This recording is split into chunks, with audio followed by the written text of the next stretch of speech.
ደቡብ ጎንደርና ሰሜን ወሎ መገናኛ ቦታ በሆነችው ጨጨሆ ኗሪ የሆኑ አንድ የአካባቢው ኗሪ ጨጨሆ ዘቢጥ ገረገራና አፍላቂትን ጨምሮ ዙሪያውን የፋኖ ኃይሎች እንደያዙት ተናግረዋል። የፋኖ ኃይሎች በሰሜን ወሎ ዞን 6 ወረዳዎችን መቆጣጠራቸውን ደግሞ የጨጨሆ ክፍለ ጦር ዋና አዛዥ ሻለቃ ሚካኤል ለዶይቼ ቬለ ተናግረዋል። ትላንት የመንግስት ወታደሮች ራያ ቆቦ በሚባል ቦታ ተኩለሽን አልፎ ሙጃና ኩልመስክን ለመቆጣጠር ሙከራ ቢያደርጉም ብርቱ ጉዳት እንደደረሰባቸው አክለዋል። ፋኖች ወደ ኋላ እንደማፈግፈግ አሉለት። ተስቦ ገዢ ቦታ ሲገባ የስበት ማዕከሉን በመጠቀም አንድ ሰራዊት እንኳን ይዞ አልወጣም ብለዋል።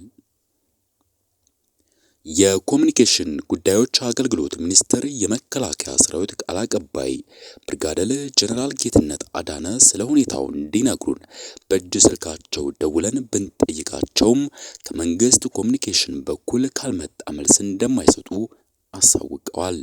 የኮሙኒኬሽን ጉዳዮች አገልግሎት ሚኒስትር ዴኤታ ከበደ ደሲሳ ጽንፈኛ ሲሉ የገለጹት ኃይል ትንኮሳ ከመፈጸም ውጪ በየቦታው የመዋጋት አቅም የለውም ብለዋል። የተለየ ዝርዝር የሚሰጡት ነገር እንደሌለ በመጥቀስም ቀጣዩን ለዶይቼ ቬለ ተናግረዋል። የተለየ መረጃ አድርገን የምንነግረው የለም ለሚዲያ የሚሆን ጽንፈኛ ቡድኑ በየቦታው ትንኮሳ ነው የሚፈጽመው እንጂ ቆሞ የመዋጋት አቅም አደረጃጀትም የለውም ሲሉ አክለዋል። ሌላ የፋኖ ታጣቂ በበኩላቸው በሰሞኑ ውጊያ ሳንቃ ዘቢጥና ዲባላን የመሳሰሉ ቦታዎችን መቆጣጠራቸውን ገልጸዋል። በፋኖ ቁጥጥር ስር የገቡ ብዙ ወረዳዎች፣ ብዙ ቀበሌዎች አሉ። አሁን ሰሞኑን በተደረገው ኦፕሬሽን ማለት ነው ጨጨሆ፣ ሳንቃ ዘቢጥ፣ ዲባላና እነዚህ የመሳሰሉ ቦታዎች ያለበት የኛ ኃይል ነው ብለዋል።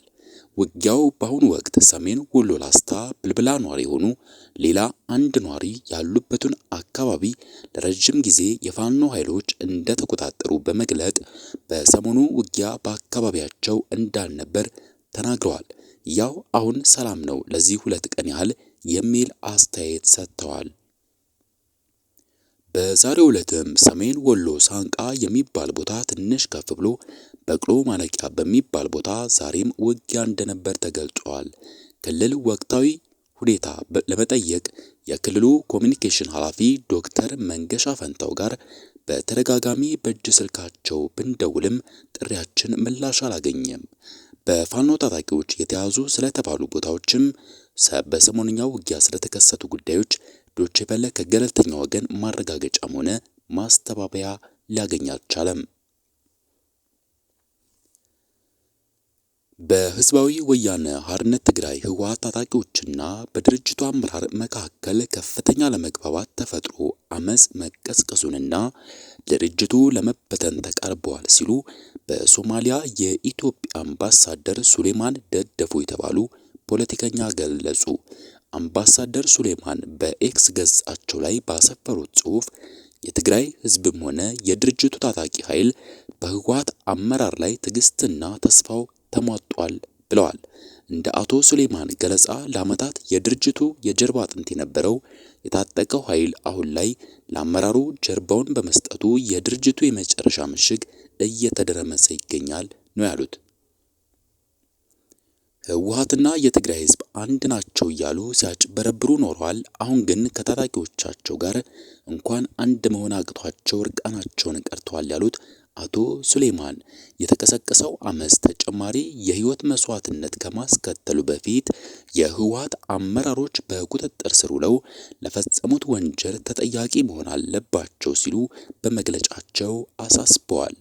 ይህ መግለጫ የወጣው ከፕሪቶሪያው የሰላም ስምምነት በኋላ በህወሓት ውስጥ ከፍተኛ የሆነ የውስጥ መከፋፈልና የስልጣን ሽኩቻ መኖሩን የሚያመላክቱ መረጃዎች በስፋት በሚወጡበት ወቅት ነው።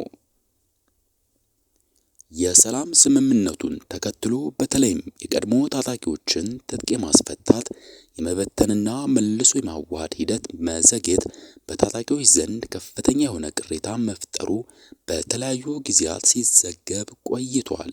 የታጣቂዎቹ የወደፊት ፖለቲካዊና ኢኮኖሚ ሕይወት ምን እንደሚሆን ግልጽ አለመሆኑና በአመራሩ ላይ ያላቸው እምነት መሸርሸሩ ለእነዚህ አይነት አለመረጋጋቶች መንስኤ ሊሆን እንደሚችል የፖለቲካ ተንታኞች ይገልጻሉ።